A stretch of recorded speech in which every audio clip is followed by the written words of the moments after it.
For this year's service, Seth and I are preaching on courageous memory and courageous living.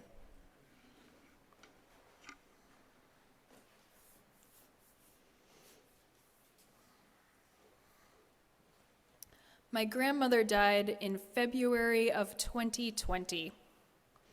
We planned to hold her memorial service in early March, but with lockdown looming, we made the difficult decision to postpone the service. 2 weeks turned into a month, turned into many months, turned into our ongoing and ever-changing pandemic landscape.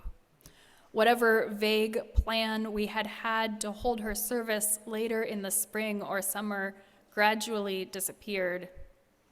The ritual of gathering and remembering was postponed indefinitely.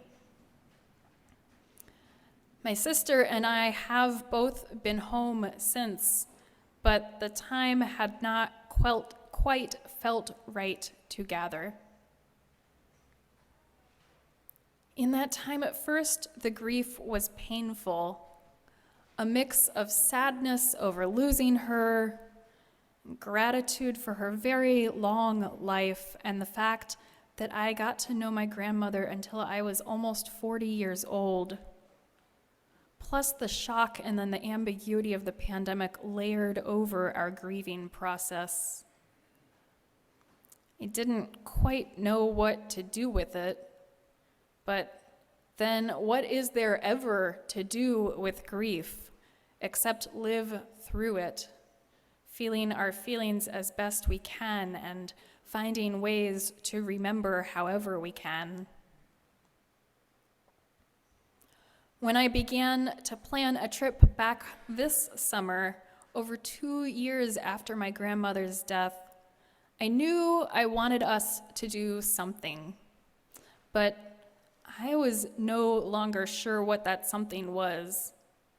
It had been so long since she died. Was a formal service really necessary? Would it even be helpful at this point? And yet, what would it mean not to have a service for her? Was it okay to just let someone go without honoring their life? I started to feel conflicted, pulled in different directions based on what I thought I ought to do versus what I wanted to do versus what felt realistic versus what I really truly wanted, which was not to have to grieve. Plus, I didn't really know what my father and his brothers wanted. What would best serve our family as a whole? What is the right answer when different people need different things? In grief, there is no single right answer. In some ways that makes it easier, and in some ways it makes it harder. I do know that it is good to remember and good to gather. But different people often need different things as they grieve, and that is okay, even though it can be challenging to navigate. In the end, my parents' sister and I decided to set aside time to look at photographs from my grandmother's life. When we finally did pull out that big old box of weathered prints, I felt ambivalent. I didn't want to, but I did feel ambivalent. Part of me felt like it was an arbitrary act at an arbitrary time. The grief was so different this summer than it had been immediately after her death. Maybe we didn't really need to do this. And part of me did not want to look. Maybe related to that first part of me didn't want to remember because I didn't want to feel the pain of grief that still lingered in my heart. Part of me did want to look. I wanted to honor my grandmother with at least this small act of memory and dedication.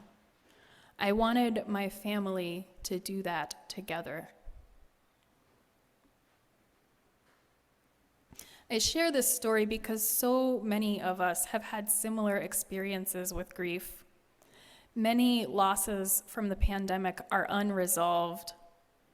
If you have a loss that you have not been able to honor, or maybe even not able to fully name, whether you bottled it up inside or simply don't know what to do with it, I want you to know that that is okay. There is no right or wrong way to grieve. Whatever actions you take, at whatever time you take them, matter. I also share this story because ambivalence is a normal part of grief. If you have a loss that you experience many different feelings about, whether the pandemic made grieving hard or whether you had a complicated relationship with the person you lost, or just because that's how grief works sometimes, I want you to know that that is okay. Most relationships are complex, and the pandemic has made them more complex. Few griefs are pure sadness. Whatever feelings or reactions you have to a loss are valid and deserve your time and care. Finally, I share this story because sometimes it takes courage to remember. Part of me wanted to turn away from the loss of my grandmother to pretend that we were done grieving. But grief is not a to-do list. We can't check it off and move on with life. If you have a loss that is difficult to honor, I want you to know that that is okay. And I want you to know that it is worthwhile to find the courage to remember. Unresolved grief is normal. Ambivalence is normal. Needing to draw on your courage is normal. And in any of these, if you need help, I'm here for you. In the end, I'm glad we gathered around my grandmother's photos. There were some from my lifetime that brought back tears and laughter, and I learned a lot about her from pictures from her earlier years. It was a small but real way to honor her life, a small but real way to remember her together. Friends, may you too find spaces of courageous memory to honor the losses that you have faced. Amen, and blessed be.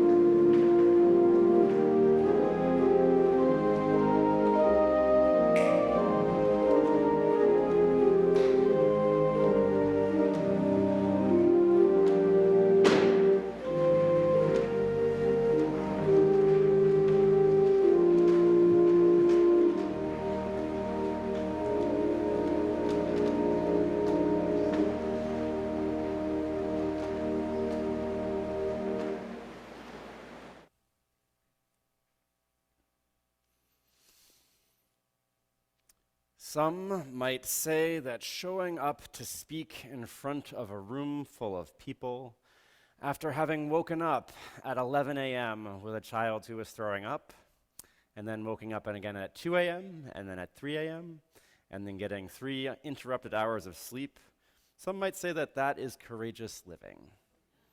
If so, then I am living very courageously this morning.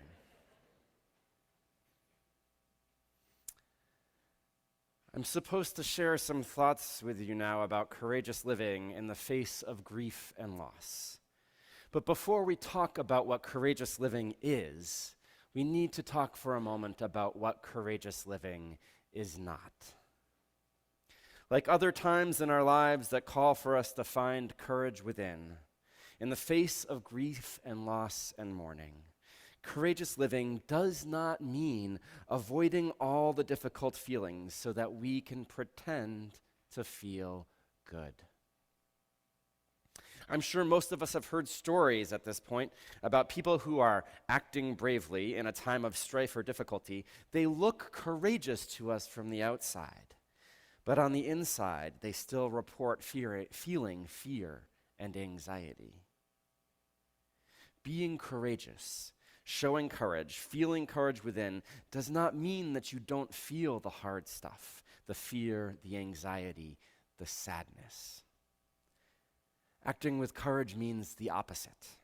It means that even though you are scared or sad or anxious, you do what needs to be done anyway. And so that is our first definition of what it means to live courageously in the face of loss and grief. Let's take a minute to break that down, though, because it's actually a really big thing. Feeling our sadness, the waves of grief, those moments of aching loss. As we heard Liz say, sometimes we just don't want to. Taking the time to feel, to cry, to be sad, to be angry, to feel all of our feelings. Honestly, that right there, to feel all of your feelings of grief and sadness and anger and loss, even before we get to the doing what needs to get done part, just being present with our feelings, that is courageous living straight up. It is hard to be present to our feelings, especially when they are painful. So feeling your grief, allowing yourself the time and space to feel the grief, giving yourself permission to grieve, that is courageous living.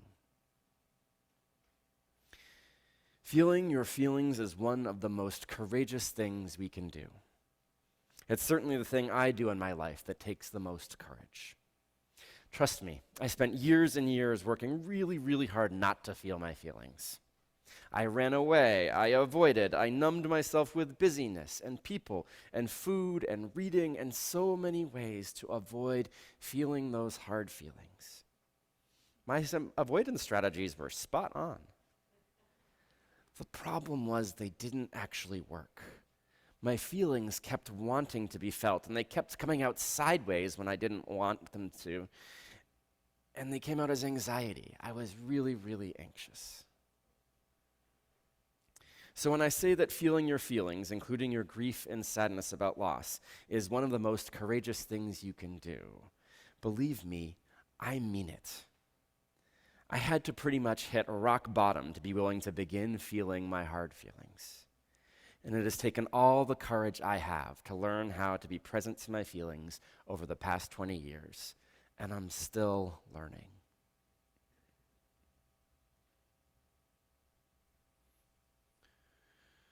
One of the other parts about how grief works, of course, is that you can't feel it all the time. If you felt your grief constantly, especially for significant losses, you might become incapacitated and not be able to do anything else. And it would be too much for your emotional system. This is why typically for most of us, grief comes in waves. We experience times of sadness and then it abates. One of the ways you can live courageously, or if you are grieving, is to be willing to roll and be present with both the ebbs and the flows. Please do not feel bad about the times after a loss when you are feeling good and okay. Your body, your emotional system needs that break from grieving. And so if you are grieving, please embrace those moments when you feel okay or feel good. You need them. And truly, the person you lost wouldn't want you to be lost in grief and feeling bad all the time anyway.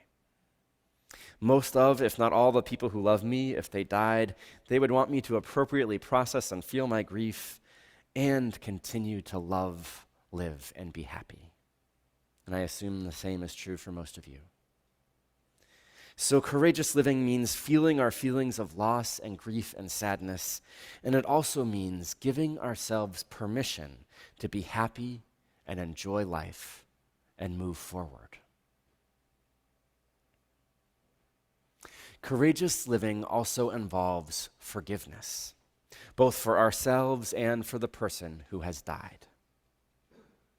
If there are things we wish we had done differently, choices we had made, harms we have caused, continuing to beat ourselves up over those choices doesn't help anyone, and it only hurts us.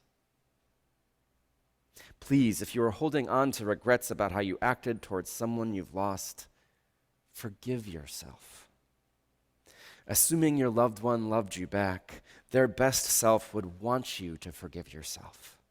Their best self wouldn't want you to be in pain. And of course, if your loved one that has gone did things that harmed you, I encourage you to make your peace with what happened. I'm not saying to pretend it was okay, especially if it wasn't okay.